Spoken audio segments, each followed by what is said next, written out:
Good morning and good afternoon, everyone. Welcome to the latest edition of Walter's World, the podcast series from Astadia. For those of you who may not have joined us before, Astadia is a systems integrator who works in the space for mainframe migration and modernization. And in this podcast series, we're fortunate to bring in some of the industry leaders in this space to talk about mainframe migration and modernization. And today I'm really happy to introduce and have with me Brent Butchard, who's the AMC Regional Sales Director for Australia and New Zealand. Hi, Brent. Good morning to you. Good morning, Walter. Good morning, everyone. Really excited to have you here. Thank you for taking the time and an early start to your day. My pleasure. Okay. Brent, could you describe for the audience what it is that you do for Micro Focus? Certainly, I'm the Regional Sales Director for the Mainframe Modernization and Migration practice for Australia and New Zealand within Micro Focus, which we refer to as Application Modernization and Connectivity, or AMC. Okay, perfect. Thank you. Brent, I know that you have worked with both public and private sector, Yes. and I'm curious, and I know there are differences, but how would you describe the level of interest in today's world, especially with everything going on with COVID? Level of interest in the enterprise and the government markets in moving mainframe workload to the cloud, especially? Yeah, absolutely. If you asked me 12, 24 months ago with the COVID pandemic, what would you think? I would have thought that the migration would have slowed down. However, it's gone gangbusters. It's at its peak right now. And that's because companies are needing to support their staff in new modes of work. And there's an unprecedented focus on lowering operating costs for the organization so they are sustainable in the future, and also ensuring that they are able to reach and support their customers in new modes. So it's unprecedented interest and activity in the market today. Yeah, Brent, we at Astadia have seen the same. We were actually shocked. Like you, we didn't know what COVID was going to do to this industry. And for us, the first 30, 45 days, it certainly had an impact. People were trying to figure out what they could or should do. And there's just been a paradigm shift in the way that people work. Everybody working from home. As you know, we all just sit in Zoom meetings all day long, every day. But after that, people have really started to express interest. And I don't know if a part of it is that, a lot of people don't want to go back to the data center anymore, and they're retiring. They're looking at other options. So people are having to look at things differently than they ever did before, I feel. I agree with you there, Walter. It's challenged us to look at new ways that we operate. Absolutely, absolutely. Now, we talked about public and private sector, just in terms of, I'm always intrigued by this because I started my industry in the government sector. Yes. From your perspective, do government agencies that you work with there in Australia and New Zealand, are there any special challenges that they face as they go through looking at alternatives for what they're doing on the mainframe today that the other organizations, the public ones, don't have to worry about? Yeah, it's an interesting one, Walter. At the face of it, we'd look at this and say that government has the same challenges as corporate. We have data privacy or privacy of the citizen. We need to make sure it's insecure. They have changes in the market, but I think it's right now exacerbated for the government, and I do feel for them, because if we look at government, they've been the longest investors in technology, so they've got the widest mix of technology. Great point. But especially in Australia, we've had issues around bushfire and bushfire relief, which has flowed straight on to COVID-19, which has gone into stimulus payments, as also you would have over in the United States. Right. We call it JobKeeper here. And as we're moving into the vaccination, we have the COVID-19 vaccination certification scheme. What this all adds up to is government agencies are being asked to work in the most agile manner that they haven't been seen since inception. So you're encumbered with the longest technology debt, with the widest mix of technologies, and due to absolute issues now to support the citizen, they're being asked to be as agile as a startup organization. So yeah, they've got a pretty difficult task ahead of them there. It's not an easy thing, is it, when we think about our mainframe backgrounds and the way that we responded to change compared to what people have to do today. It is Oh, 180 degrees opposite. There is no doubt. no longer do you get 2 years to roll out a new application. Absolutely. Brent, how would you describe the sentiment overall in the market where you are towards mainframe migration? Has it changed? You see differences from what has been there in the past? Yeah, there's definitely an appetite for change now. And some of that could be through embracing change and others walking away from pain. And to describe that for you, there are definitely companies that want to change the way they work, but there's also some realistics in the world, as I said before, just becoming more profitable organizations. The difference to 4 to 5 years ago, Walter, is, or maybe 10 years ago, we've had multiple organisations now, whether it's Kmart, Queensland Rail, Tower Insurance, and some others which I won't name. It's proven. The skills are in the market. They've done the migration off. So now that the art of the possible has been proven, customers are now saying, how can I leverage this? How can I take this on? 4 or 5 years ago, there was certainly a lot of interest in it, but they didn't want to be the first one to move off. And if I could encapsulate the sentiment now, as I would say, is no one wants to be last person standing. And I say that because who wants to be the last person running a technology trying to find and keep resources in the market? And I think all of us have seen that. As the number of mainframes shrink in the market, so does the resource pool. Because we've got an aging workforce that may be retiring, and good luck to them. I can't wait to do it myself. But at the same time, it's people, as their organization retires mainframe, they may reskill or move into different technologies. Absolutely. I don't know if you feel the same too. One of the things that we have seen here in the US is, new industries. No one really, if they're starting a new business, very few people would say, I'm going to go out and buy myself a mainframe. They're finding new and different ways to do things. So like with fintech, people who are starting companies changing the way that the industries work, and organizations, the old brick and mortar shops that have had the same mainframe environment for 30 or 40 or 50 years, it's harder for them to compete, I think, don't you? Yeah, absolutely. And we need to define it, because I've got a lot of personal affection for the mainframe, but it was the optimal platform for a time, but times change, markets change. And the unprecedented agility that's required now, the connectivity that's required, and the compatibility with working with other companies and other systems requires a platform that unfortunately the mainframe was not designed for. What made it robust is now holding it back today, and what made it fit for purpose yesterday does not make it fit for purpose today. And certainly that's where we're getting that drive for people of moving to cloud and using those new native technologies. Yeah. Great point. And if you don't mind, I'm going to steal that sometime. I love the way you phrased that. What was perfect before doesn't mean it's perfect today. That's great. Yeah, the world does change, yes. Indeed. So as organizations look at those kinds of changes and a need to be more responsive, are there things that still hold them back from making the Yeah, we do see that enough. Yeah, Walter, we do see that a fair bit, and it's to do with, as I class, emotional inertia. I find a lot of the time it's difficult for us in anything, whether it's personal life or technology or business, to actually say, while that was the right investment to make it a period of time, we need to change. And what happens is the leadership of an organization will reach down to their company and say, we want you to do a review. We want to see if this is the right platform.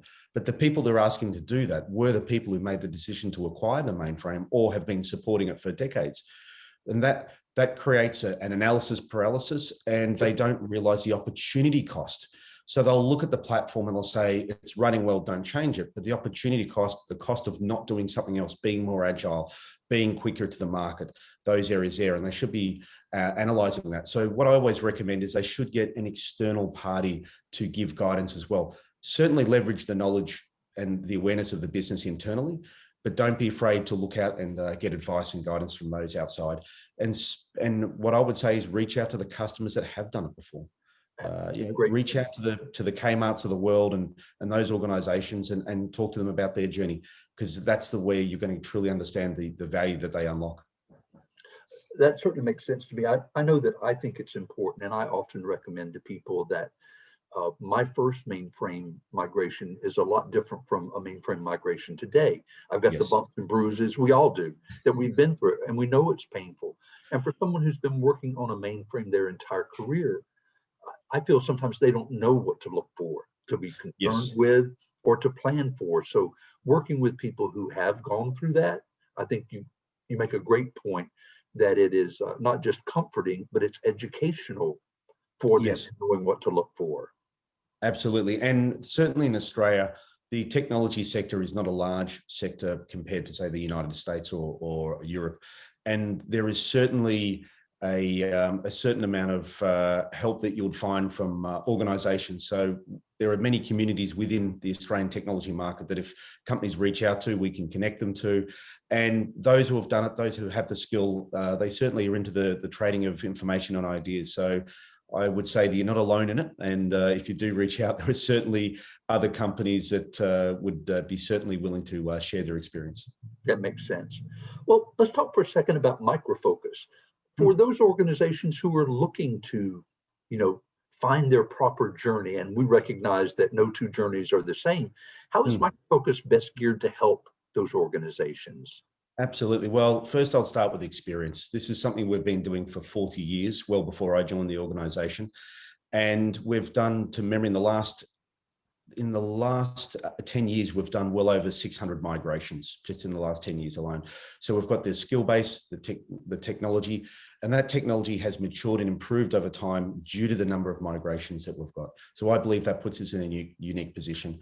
And then also our partner network. So organizations such as yourselves over at Astadia, which we've got a long and trusted relationship with, Accenture, Infosys, TCS, Wipro, AWS, Azure. So you need a strong basis of a partner network because all of them bring different qualities to the table, and we couldn't do it without them. But at the same time, our technology and our skill and our experience, that is what's going to make us difference. But it's also our approach. A lot of people you'd hear in the industry talk about a lift and shift. What we're talking about is do not give up on your application.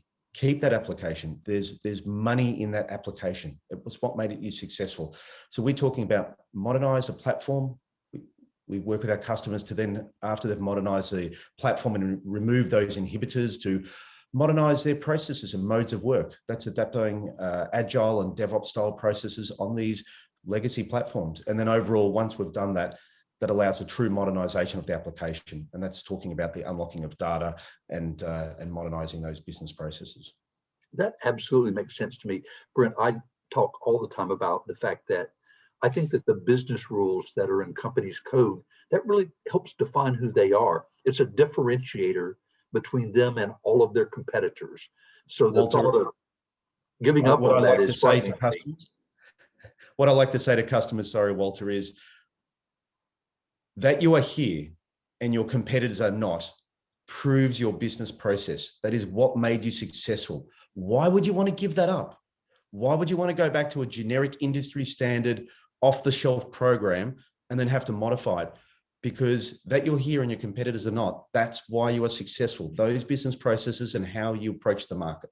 You've earned the right to be different that way. Yes. To make yourself different from your competitors and better able to respond to your customers' needs. So you and I are in sync on this. Absolutely. We want to outperform the market, not perform at the market rate. I like the way you say it. Brent, I'm curious, from your perspective, and I know you get to talk to lots and lots of organizations, Yes. Why do you feel that those organizations still consider modernizing old systems when they could just replace them? And I know we just kind of talked about part of that, but do you find that people want to just follow trends sometimes, and so they don't want to modernize their old systems? They want to instead say, I need to work with different languages, I need to pull out business rules. What are the types of conversations that you have with organizations about what's important to them in that regard? Yeah, I think a lot of the time people look at the end state they want to be at and they forget the journey, and it is a journey. And that's where we see a lot of challenges. So the end state could be actually a new application or could be in a new language, but they say, okay, this is where we want to be. and they step over many important steps in that journey. And if you look at the modernization overall and the conversations I have, is that the migration to cloud and the modernization with Micro Focus and our partner network can actually accelerate that. Yes. That you may choose to rewrite in the future does not negate the migration first. And some great examples we have is the Kmart example. They are refactoring and rewriting their product overall, but they migrated to Micro Focus first and they moved in 9 months. Why is that important? Well, that allowed them to invest the savings that they had from a migration into the modernization. So now we start talking about to customers, let's look at the end state you want to be at in 5, 7, 10 years time, but let's get incremental change and benefits up front. How do we front load the value to you? And then once we've got those cost savings to you, allow you to reinvest so you can have a as close to or even cost neutral modernization practice.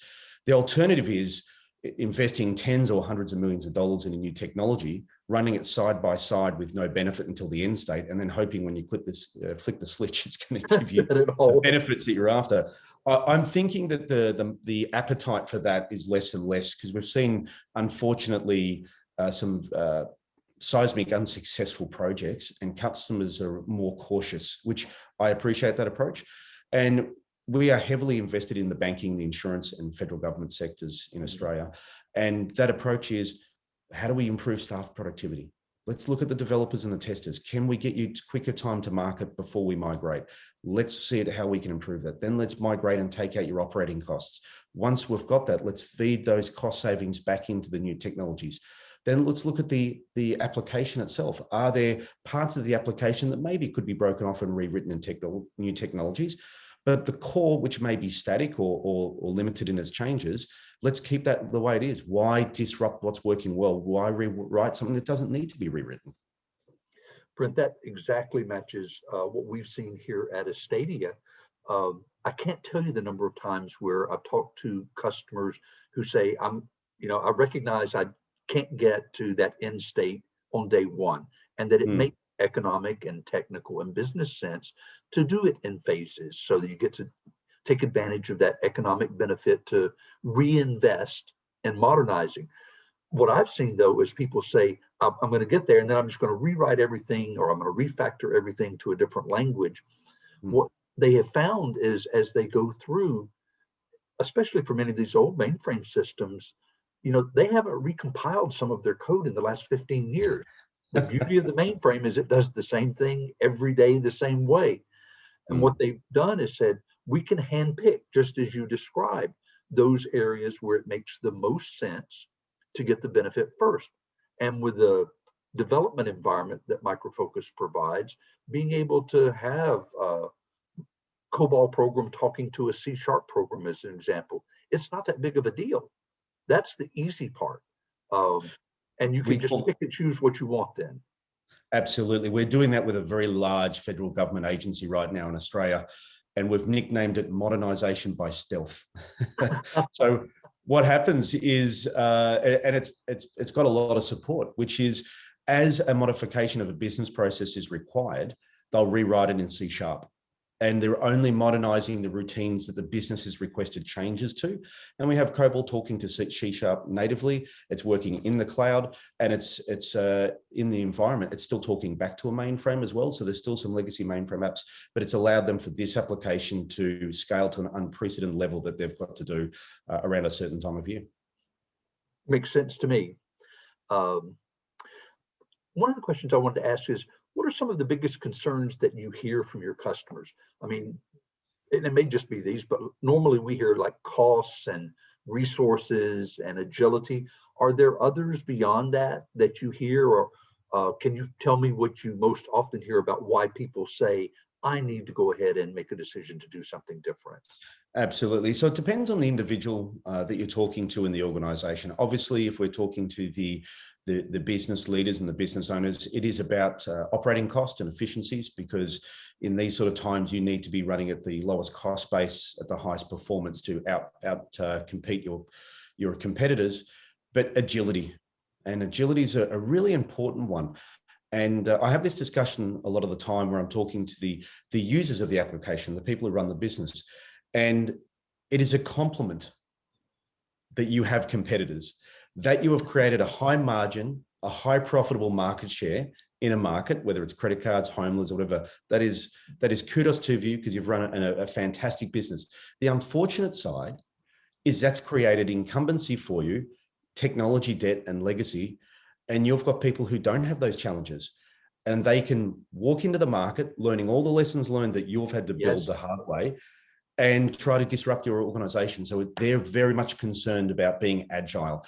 And certainly, I wouldn't say that this is something that will affect them tomorrow, but those competitors will grow over time, and it may come to a level that they are actually a threat to those organizations. So agile's one of it. But one that I'd say is top of mind right now is resource risk. Yes. Resource risk. We're coming up, I think in Australia, the average mainframe programmer is approximately 57 or 58. And we're coming to that time where people have worked hard for their lives and they want to enjoy it with their kids or their grandkids. And this is a reason why we work hard. It's not just a factor of throwing money at people. These people want to enjoy, joy outside of the work life.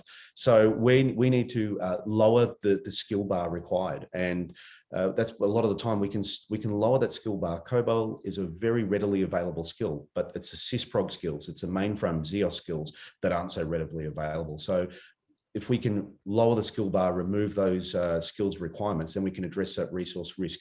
If we can improve the productivity of the staff overall, then we can manage the attrition of some of those key people in that environment. And if we can also leverage some technologies like our analysis tools that allows you to visualize and understand the programs, then you don't have to be a 10 or 20 year stalwart on that application to understand what it does well.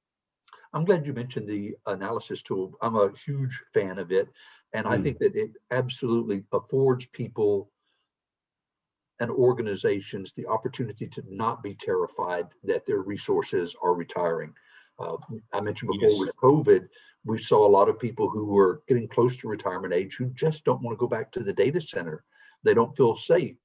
And I've always contended, as you mentioned, it's not COBOL programmers who are the real challenge. It's the system programmers, the guys who serve 10-year mentorships, who you can't just pull out of school or teach in 30 days what they need to do. But with the analysis tool, being able to go through and understand the relationships, even if someone is picking up COBOL, it tells them everything that they need to be concerned about without having to have a 20-year history of working on that application. Absolutely. And I have a small analogy or story for you there, Walter, where at a large, and I won't mention them, obviously, a large customer of ours, my team was running the enterprise analyzer tool. And I've always been big on transparency in business. And the customer had a wire diagram around their business flow. And my team did the analysis of the code workflow. And when you put the two together, in some cases, they didn't actually align. So there are some benefits there of actually getting that visual representation so you can validate what that amazingly complex business processes do in the code is reflected in how the business operates. Absolutely. Brent, are you seeing a difference in the size of the organizations who now consider moving off the mainframe? Absolutely. When I first took this division over for Australia and New Zealand, it was these smaller organizations that were looking to do it, or the ones that are under margin pressure. And the reason why they're doing is they're trying to become more lean organizations. And that made a lot of sense. But the biggest insurance companies we're working with now in the country, and some of the biggest banks and some of the biggest federal government agencies, and that comes from that retiring resources, that comes from the skills risk, the resource risk, that comes from the need. Even a government agency has to be agile. I mean, who would have thought that we were going to have a pandemic? It was something we saw in the movies, and the government has to respond rapidly to support the citizen. And we even saw that in America with the unemployment benefit systems, which needed to modernize rapidly to support the load of stimulus payments that we're going through. So these large organizations are doing it. They obviously want to bank the benefit of being more operationally efficient, but their primary driver is more around that agile side. And we're seeing the largest organizations approaching us now and working with us. Yeah, we have seen the same. It's amazing. When I started doing mainframe migrations back in 1994, it was the smallest of the small people who were looking to save money. In the last 2 years, just as you have, we have talked to organizations that I honestly never would have dreamed considering moving from the mainframe. And then for all of the reasons that you mentioned, and I'll add one more, the acceptance of the cloud in whatever form it's taken. People, I think, really see potential and huge benefit there, and they want to be able to leverage it, and they find it easier to do when they consider the options that we have talked about. That's a great point there you make, Walter. When cloud first came out, I think that we were talking about the concept at a former employer maybe 10 years ago around the cloud, and we just saw it as a rehosting platform there, where it has matured into something amazing. The native services or the natural services they have there, so you can move applications in, you can leverage your data, you can interconnect well, you can run the AI, you don't have to develop it all from scratch. So they have this enormous catalog of pre-built services, which is truly eclectic. And whether it's Google, AWS, Azure, depending on the need of the organization, all of them have this repertoire of services that customers can hook into. And I think that's driving a lot of those big ones, that capability that's already pre-built. Absolutely. It's a paradigm shift, being able to take advantage of something without having to write it from scratch. It's just there and just works. Yes. Okay. Brent, I know we're getting close to the end of our time. Any final advice that you might have for organizations that, they're still planning the future of their core legacy business systems, words of wisdom for them? The main word of wisdom I would give them is reach out. Reach out and don't limit yourself. Now, that doesn't have to be to an organization such as Micro Focus or even Astadia, but there's a lot of companies that have gone through this. If you reach out, ask for help, ask for advice. I don't know anyone who's been in the industry who wouldn't give a moment of their time to help out somebody else. These are difficult decisions to go through. But where I've seen the most successful people is they get the broadest amount of ideas from the most organizations. Obviously, I have an vested interest that I'd like to work with these organizations. But if you limit yourself just to your internal resources, you're going to repeat what you've done before. And that's the emotional inertia that we're talking about. So reach out. And also, it doesn't need to be that hard. Sometimes we make things harder than what they need to be. And we're talking to an organization that said, we want to move 84 applications at once. And the question was, why? Why can't we move one? So you can do it in a staged approach. Reach out. There's a lot of help in the market, and just don't be last person standing. Agreed. Brent, I really want to thank you for taking the time again so early in your morning. As always, it was a pleasure talking with you.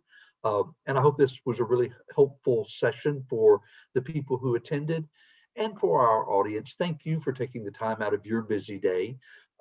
If you want to hear more of our podcasts, please check our schedule at www.astadia.com. And we look forward to seeing you all on the next podcast. Thank you all so much. Thank you, Brent. Thanks, Walter. Bye now.